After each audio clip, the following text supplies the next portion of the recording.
সবাই কেমন আছো? আশা করি ভালো আছো। আমি প্রিয়াঙ্কা। আমার নতুন একটা ভিডিওতে সবাইকে অনেক অনেক ভালোবাসা রইল। তো আজকে বানিয়েছিলাম বিরিয়ানি। দেখতেই পাচ্ছ, শাড়ি পরেছি, আবার বিরিয়ানিও রান্না করতে চলে এসেছি। তো চলো বিরিয়ানি রান্না করাটা তোমাদের সঙ্গে শেয়ার করি। প্রথমেই চালটাকে ভিজিয়ে নিয়েছিলাম। তারপরে আমি ওখানে পেঁয়াজ, আদা, রসুন, আলু, কাঁচা লঙ্কা, টমেটো এগুলো কেটে নিয়েছিলাম। আর মাংসটা একটু বড় বড় করে কেটে নিয়ে লেবু আর লবণ দিয়ে মাখিয়ে রেখেছিলাম বেশ 1 ঘন্টা মতো। তারপরে ভাতটা আমি বসিয়ে দিয়েছিলাম। চালটা কিন্তু বাসমতি নেবে এবং 1 ঘন্টা ভিজিয়ে রাখার পরে উনুনে গরম করতে বসিয়ে দেবে। এবং ভাতে তোমরা সবসময় একটু তেল দিয়ে দেবে যাতে ভাতটা ছড়া ছড়া হয়ে থাকে, আর গোটা গরম মশলা দিয়ে দেবে, আর কিছুটা পরিমাণে লবণ। এবার আমি কড়াইতে মাংসটা রান্না করার জন্য প্রথমে বেরেস্তা করে নিচ্ছি, যেটা বিরিয়ানির মেইন উপকরণ। তো বেরেস্তা করার জন্য পেঁয়াজটাকে একটু লাল লাল ভেজে নিতে হবে, আর মাংসটাকেও আমি ভেজে নিয়েছিলাম, যেটা ম্যারিনেট করে রেখে দিয়েছিলাম ওই মাংসটাই। ওই তেলেই আমি আলুটাকে ভালো করে লাল করে ভেজে নিয়েছি। হালকা একটু হলুদ দিয়েছিলাম ফুড কালার হিসেবে। আমি তো ফুড কালার ব্যবহার করি না, তোমরা কি করো? তারপরে চলো মাংসটা রান্না করা যাক। আমি তেলে পেঁয়াজ আর লঙ্কা, আদা বাটা, রসুন বাটা দিয়ে ভালো করে নাড়িয়ে নিলাম। লাল না হওয়া পর্যন্ত কিন্তু নাড়িয়েই যাবে। তারপরে দিয়ে দিলাম টমেটো কুচি। এটা কিন্তু খুব সুন্দর রেসিপি, খুব সহজেই হয়ে যায়, অনেক তাড়াতাড়ি হয়ে যায়। আমি কিন্তু খুব বেশিবার করিনি, তবে আমি যে কবারই করেছি না কেন সবাই বলেছে ভালো হয়েছে। লাস্টের রিয়াকশানটা দেখতে পাবে। এবার আমি ম্যারিনেট করা মাংসগুলো দিয়ে দিলাম, প্লাস ভাজা মাংসগুলো দিয়ে ভালো করে জল না বেরোনো পর্যন্ত আমি মাংসটাকে নাড়িয়ে গেলাম। তারপরে লবণ, হলুদ, জিরের গুঁড়ো, লঙ্কার গুঁড়ো দিয়ে ভালো করে কষিয়ে নিয়ে নামিয়ে নিলাম।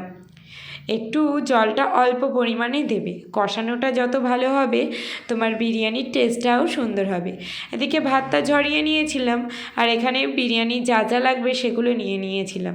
হাঁড়িতে আমি একটু রিফাইন তেল দিয়ে দিয়েছিলাম, তোমরা চাইলে ঘিও দিতে পারো। ঘি দিলে কিন্তু তলাটা একটু ঘেমে যাওয়া বা পোড়া পোড়া লাগার সম্ভাবনা থাকে। আমি তাই রিফাইন তেলটাই ব্যবহার করি। তার মধ্যে দিয়ে দিয়েছিলাম বেশ কিছুটা তেজপাতা। এরপরে দিয়ে দিয়েছিলাম ভাতগুলো। আমি 3টে লেয়ারে দিয়েছি, তোমরাও চাইলে আরও বেশি লেয়ারে দিতে পারো। আমি একটু অল্প অল্প করেই দিয়েছি। ভাতটা নামানোর পরে কিন্তু একটু হালকা চিনি দিয়ে দেবে, তাহলে স্বাদটা খুব ভালো লাগবে। যেহেতু ভাতটা লবণ দিয়েই আমি রান্না করেছিলাম। এবার দেখো ভাতটাকে আমি ভালো করে তলায় বিছিয়ে দিয়েছি। এরপরে ডিম দিয়ে দেব। ডিমটা আগে থেকেই আমি সেদ্ধ করে নিয়েছিলাম। আর কয়েক পিস মাংস আর আলু দিয়ে দেবো, আর অল্প একটু ঝোল দিয়ে দেবো। তার মধ্যে 1 ঢাকনা কেওড়া চাল, 1 ঢাকনা গোলাপ জল, কিছুটা পরিমাণে তুমি বেরেস্তা দিয়ে দেবে, আর একটু টক দই থাকলে টক দই দেবে, না হলে এটার লেয়ারটা কমপ্লিট করে দ্বিতীয় লেয়ার কমপ্লিট করে দেবে। এবার একটু লবণ দিয়ে দেবে উপরের লেয়ারে। তারপরে তুমি দিয়ে দেবে একটু চিনি অল্প করে, যেহেতু সবই অল্প অল্প হচ্ছে পরিমাণটা সেইভাবেই করতে হবে। আর গোলাপ জল, কেওড়া জলটা লাস্টে আরও 1 ঢাকনা করে দিতে হবে।